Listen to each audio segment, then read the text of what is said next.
What is up, my butter biscuits? So today's video, I finally changed out my backdrop. I put back on the yellow one, and y'all, I feel like it's like super, super bright. How do you guys feel about it? Do you guys like the more brown, darker ones, or do you guys like these brighter ones? Sometimes I feel like when I put on a bright one, it just brings happiness. I don't know, maybe that's just me, but whenever I look at yellow, I'm just like, oh, it just makes me smile. I don't know, I really like it. Anyways, all besides the point, completely off topic. Today we're gonna be talking about Jeffree Star because as you guys know, I'm sure y'all already know, I'm probably a day late with this. Jeffree Star did do a podcast interview with Rylan Adams on his new podcast called The Sip. This one to me kind of came out of left field. I never pictured this to happen, but he did kind of open up about, you know, being canceled during the summer and things like that. But what I wanted to talk about within today's video is that he finally did talk about Morphe dropping him, and this actually, he got dropped in July and he never really talked about it publicly.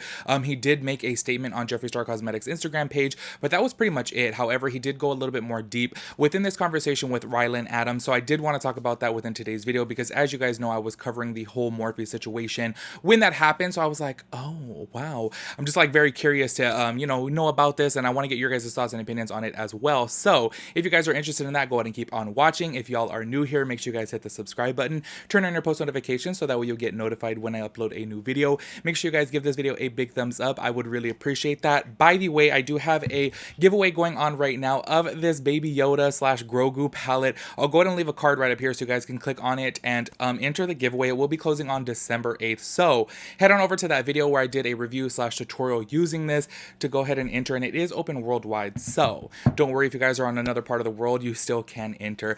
Anyways, y'all, let's go ahead and get into the video. All right, y'all, and before we get into the Morphe portion of this video, I did want to get your guys' thoughts and opinions on him speaking about being canceled this past summer. For those of you that don't remember, Tati Westbrook had came out with her video in the summertime. I believe it was like the end of June, the beginning of July, somewhere around this point. And she had basically came out and said that Jeffree Star was really the one that was in her ear, manipulating her and feeding her lies, and that's why she created her Bye Sisters video, which obviously, whew, that was like a huge cancellation for James Charles. I believe he lost like 3 million followers within one day. He was getting it so bad. And Jeffree Star was speaking in this podcast with Rylan saying, you know what, everything was so difficult for him and so hard because of going through this cancellation. But a lot of people on the internet are saying, you know what, that's very hypocritical of you to be saying that. Why are you victimizing yourself? Because you're obviously the one that did this to James Charles. Imagine how James Charles feels. Look what you put him through, and then you're coming on here saying, oh, it's so difficult for you. He does say within this clip I'm about to show you, though, that he does say he's not saying this for sympathy. He was just saying, you know, what had happened with him. And honestly, I feel like with this one, I do find it a little bit victimizing, but then I do understand at the same time he is obviously speaking about his experience as well too, and I do feel like any type of cancellation is obviously very rough. But a lot of people may argue the point that maybe he does kind of deserve it because he did put himself within this situation. You know what I'm saying? Like, he obviously is the one that was manipulating people and, you know, spreading lies about James Charles and obviously telling Tati things about James Charles, and that resulted in James Charles getting canceled. And honestly, y'all, in my personal opinion, and this is just my opinion, obviously not a fact, I truly believe that James Charles cancellation was way bigger and way worse, way more severe than Jeffree Star's. So I do kind of feel like, I understand you're speaking on your experience. I totally understand that. However, imagine how James Charles feels. You know what I'm saying? Like, Jeffree put him through a lot, and all because he was jealous of his success. So I don't know. I just wanted to get your guys' thoughts and opinions on this. Let me go ahead and play this small clip for you guys right here so you guys can let me know what you think. I know Shane and I could take a moment. We took a breath. We stopped working for a while, really like got to reflect and decide how we wanted to move forward. And I think for someone like you, it's not really an option when you have hundreds of employees and different launches piling up that you have to carry on. Let's talk about it. How did you push through? And I mean, oh my, he's like blunt. I went on a 30-day medical leave and I came back. No, it was, yeah, it's crazy because you don't just get to, I couldn't just like turn off my brand and walk away. Not that I ever wanted to do that, but I think when everything happened this summer, it was just all so crazy. It was just a lot. It was so mentally draining and crazy, and it was traumatic, right? So I was inspired by all the people on my team that wanted to, you know, I think without them, I don't know where I'd be right now, right? Yeah. But my entire staff and team really came behind me, and they're like, you know, they were showing their love and how they really believed in me. And we've been creating so many ideas for, you know, for years. There's some formulas and things that we worked on for years. So I couldn't just say, hey, all of it's over. Like, we're just gonna come back when I'm feeling okay. So they kind of helped me really push through and get over those hard feelings. But it was rough. Yeah. I think there's also something that's really easy to forget when you're being attacked on such a public scale by so many people. that there's also a huge amount of people who love you. Yes. And for who- some reason you yeah. forget. It's so easy because they're not as loud because they get shut down or whatever. But It's scarier to defend as well. yeah, It is. And I guess the level of hate, right? Let's be really transparent. I Yeah. had never experienced that before. it's a lot. That's why It was rough. Instead of waking up and being like, yes, we live for your work, it was like yourself, you're the like this the most heinous things. I've heard it all. Right. But to continuously hear that over and over and over, and it was just so crazy. And I'm like, this is crazy. So the new normal became aggressive, like mental abuse. But I'm not trying to say that for sympathy. You know, people were always gonna say la la la la. I'm just letting you know what was going on. Well, All right, y'all. So as you guys can see from right there, he's basically saying, look, I'm not saying this for sympathy. I'm just saying it because of my experience. And y'all know how I am. I pretty much take everything for face value. I don't really like dig and like read in between the lines and like look for the fine print. You know what I'm saying? I kind of take it as he's sharing his experience because they're obviously having a podcast with him. And that's not in no way, shape, or form defending him. However, I just kind of feel like he's just out there stating his experience. And I don't think that he's discrediting James Charles' feelings. However, I did watch the full podcast and I do think it would have been nice for him to once again apologize to James Charles and basically say, I went through this a massive amount of hate. Like, I am so sorry for what I did to James Charles. However, he did not do that. But I don't know. Look, y'all, what he did was very, very messed up. I'm not one to sit here and say he deserved this or that person deserves that. I'm just not that type of way at all because I am very much so two wrongs don't make a right type of person. And I know a lot of people come at me crazy for that. However, if somebody does something wrong to me, I don't go back and do it to them. You get what I'm saying? And I feel like a lot of people are like, he deserves this. And I'm like, you know what? I don't know. I feel like everyone makes their mistakes and yes, they're going to get their karma. And I believe he got his karma, but I'm just not the one to decide that. You get what I'm saying? Hopefully that makes sense when I say that.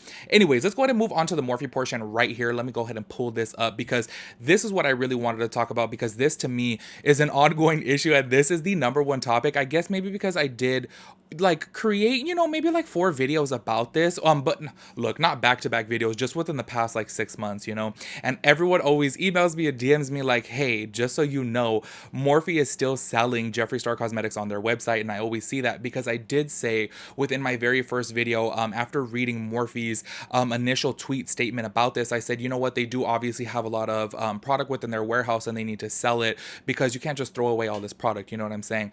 However, 6 months later, if you go on over to their website, they are still selling Jeffree Star cosmetics. So that's why people still hit me up and they're like, you know that they're still selling this, right? And I'm like, it's a trip to me because I honestly had thought that they would sell out by now. So it's just kind of like, wait, why do they still have all of this product on their website? Because let me go ahead and read this statement right here. And this is actually from July 10th to be exact, from Morphe Brush's Twitter. Today, we've made the decision to cease all commercial activity related to Jeffree Star and affiliated products. We expect this to conclude within the coming weeks. As we look to the future, we will continue to share updates on what lies ahead for the Morphe brand. And after that, they have not shared anything about it. So obviously, clearly they say right here, we will continue to share updates on what lies ahead for the Morphe brand. They haven't said anything about Jeffree Star Cosmetics because they still do sell his products. I'm not sure if you guys have seen, but now some of his products are being sold in TJ Maxx's and like Ross and things like that, but I do believe in other countries. I don't know if it's been seen here in America. However, I was just kind of like, why hasn't Morphe done that? You know what I mean? Because a lot of people are still like, why are you selling his stuff on here? And I can't imagine them to have that much back product. You know what I'm saying? And if they do, just think about that. That has been sitting there for 6 months on the shelves. Like, that's obviously getting very, very close to expiration date. I would imagine so, because a typical liquid lipstick is good for like what, 8 to 12 months. So, maybe it could be 24 months. Look, I'm not too sure. Honestly, I have not looked. I have like a lip gloss right here. Let's see if it says right here, like 12 months. So I would imagine a liquid lip. Oh, you know what? I have a Huda Beauty liquid lipstick right here. Let's see if her thing says 12 months. So I would imagine all liquid lipsticks to be around that 12-month mark. So if you think about it, they stopped selling his products in July and it has been what, almost 6 months now at this point. So it's kind of like, maybe they're selling like old product. Look, I'm not trying to accuse them of nothing. I don't know nothing. I don't know what's going on. A lot of people have a conspiracy theory that they're still technically purchasing products from Jeffree Star and selling them at a discounted rate because he has a lot of product that are not being sold right now. I don't know. That's just a little theory that I have heard online.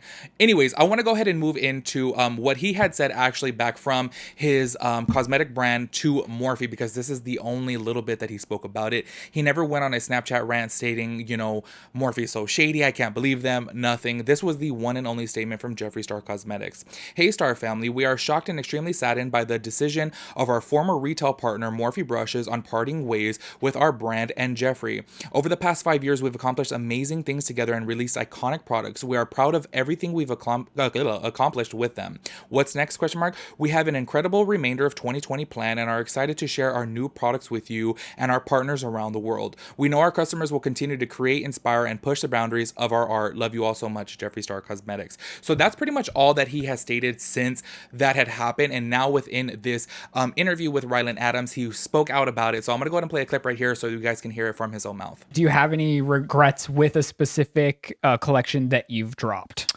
Oh, regrets? Mm-hmm. Ooh, honestly, oh my God.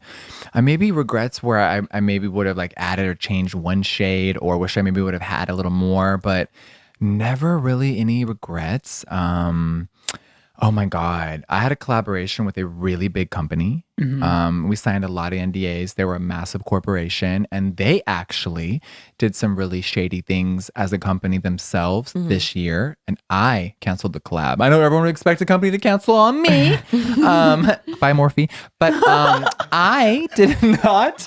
I make everything that maybe hurts me into a joke as well. I think it helps me heal. But yeah, having a really close business partner separate from you is very it's devastating. You know what I mean? It's crazy. So, you know, it is what it is. And I always wish them the best. And it's not like, you know, we didn't have a horrible breakup. It just, it was a decision that they made as a corporation. You know what I mean? It's not just two people owning the company anymore. They, you know, they sold their, you know, so they have a bunch of people behind them now. That, Lizzie tells me that all the time too, is like anyone that you part ways with, you just have to sincerely wish them the best and keep it moving for yourself. Yeah, there's no animosity. We created two iconic collections together. You know what I mean? And people still use those brushes in my palette every single day, and I love it. I repost and share people using it, and I'm never ashamed of it. Like, they're sickening. Yeah, and I will say, all to your own horn, I know for a fact that you were, because of a product you brought into their brand, had their highest day in sales ever. And I'm so proud of that. Yeah, honestly. that's something to be proud of. For me and Shane to give a company their biggest sales day is something I'll be proud of forever. Like, that's so cool. Like, everything, just the other, when we had our anniversary of Conspiracy, I rewatched the last 2 episodes, and it's just like, oh my God. And just feels like, I feel like when we were in the mall, it almost feels like 5 years ago, and it was like a year only, which is so crazy because so much has happened.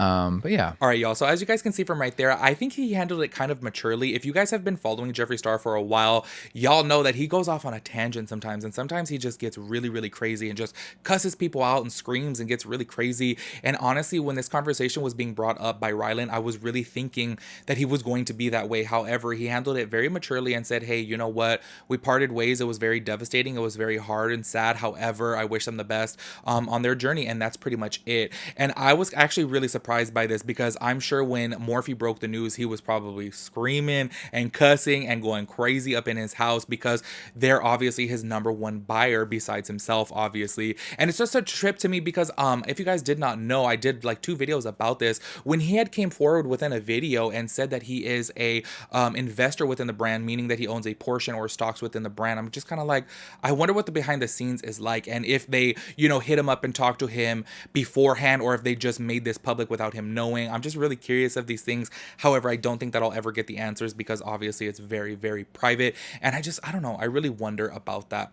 Anyways, another thing too, within that clip that I just showed you guys right there, he did say that he decided to not do a collaboration with a brand because they did some shady things. And I'm like sitting over here thinking, like, what brand could it be? Because honestly, since I've been doing this commentary thing, I feel like I kind of pay attention to what brands do and say, and I don't really know of a brand that's shady besides Morphe. The only other one that I can possibly think of would be Anastasia Beverly Hills.